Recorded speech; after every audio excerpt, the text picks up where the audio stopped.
Umpisahan na nga po natin 'to mga kababayan. Umpisahan natin dito sa China.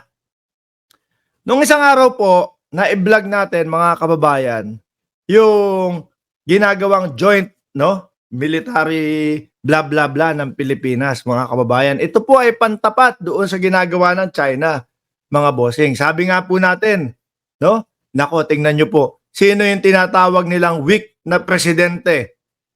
Eto pa yung presidenteng umaalma at nagtatanggol po sa ating mga kalupaan at sa ating bansang Pilipinas, mga kababayan. Umpisa, nung eleksyon pa lang, tinawag ni dating Pangulong Duterte. Si dating Pangulong Duterte pa talaga, ang mismong tumawag na mahina maging leader si Pangulong Bongbong Marcos. Ngunit subalit natapwat mga kababayan, ayan po, ayon po sa balita, kinakabahan ang mga etong China, dahil po doon sa pagtapat sa kanila, Japan, Australia, Pilipinas o Amerika. Ngayon po, kabado ang China, mga bossing. Hindi po kagaya nung dating Pangulong Duterte, wala. Wala tayong naririnig na, may kaguluhan sa China. Mainit ang West Philippine Sea, mainit sa mga isla doon.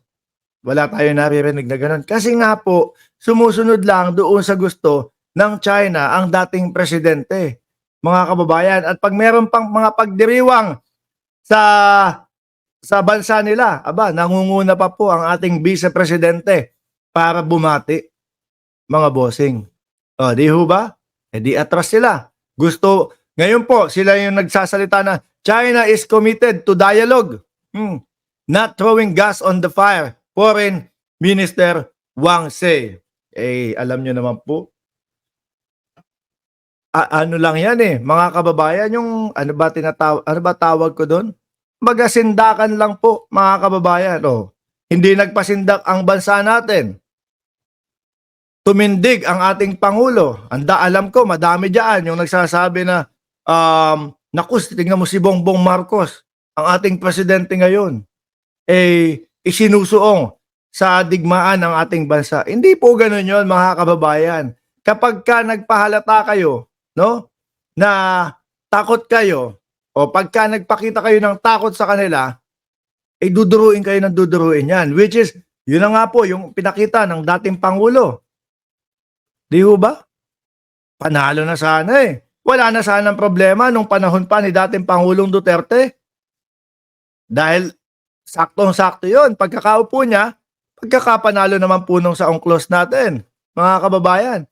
Kaso hindi nga po tinindigan. Tama ba ako, Mami Terry? Hindi tinindigan. Diba, frozen soul? Wala lang. 6 na taon.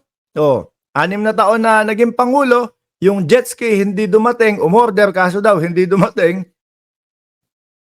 Kaso, inamin niya din ho, mga kababayan, na etong mga to, bugok tong mga to.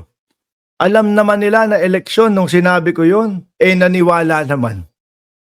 Bukayo ho, mga kababayan. Sa tingin niyo po, kung sakali na sila ulit ang umupo sa 2028, mga bossing, tingin nyo magiging probinsya na tayo ng China noon? Papayag po ba kayo na maging probinsya tayo ng China, mga kababayan? Sampal po yun sa ating mga bayani, mga bossing. Sampal po yun sa ating mga bayani na ibinuwis po yung kanilang buhay para po sa kapayapaan at para po sa kalayaan natin ngayon na mga namumuhay. Bakit ho? Hindi naman sila, kumbaga nung panahon nila, kaunting buhay na lang ang ilalaan nila Ano po? Sino ngayon po ang nagtatamo ng kalayaan? Simula po nung tayo ay ipinanganak hanggang sa mategi tayo, malaya tayo. Dahil po sa kanila. Tapos, yung mga mangilan-ngilan na presidente, ano gagawin? Sasayangin lang po.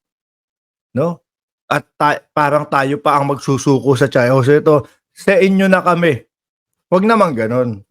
Mabuti po, ang kagandahan, napunta tayo ngayon sa presidente na marunong tumindig.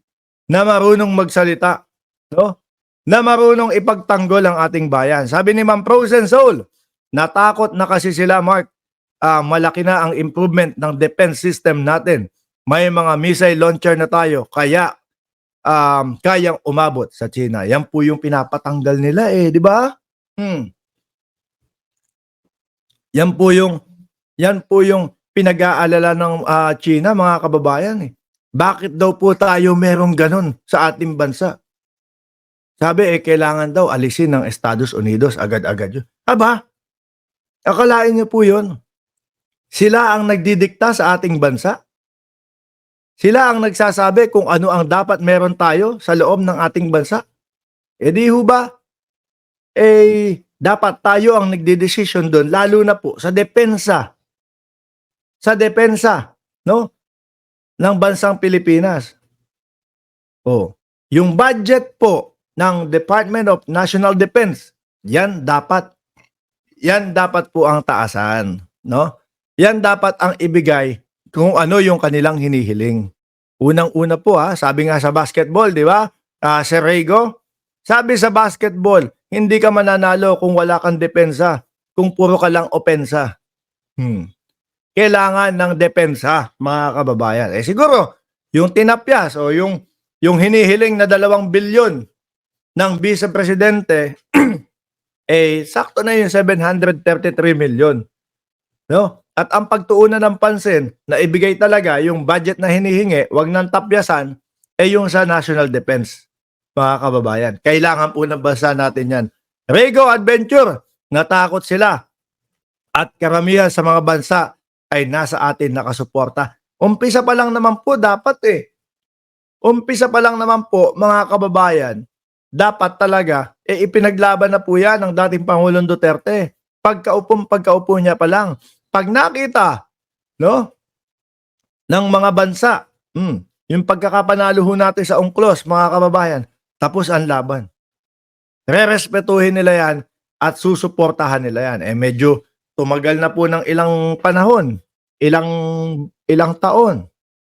Pero siyempre, titindig pa din po ang ating Pangulo. Titindig pa din po ang Pilipinas na maipaglaban ang ating bansa, mga kababayan. Okay? Sabi ni Frozen Soul ulit, bukod sa galing sa USA, may binili si PBBM from India na mga missile. Yun yung BrahMos. Di ba? Yun yung BrahMos. Tingnan nyo po yun. PJ Reacts, shoutout po sa iyo, sir. Tuloy natin ito. Sa susunod nating topic, mga kababayan,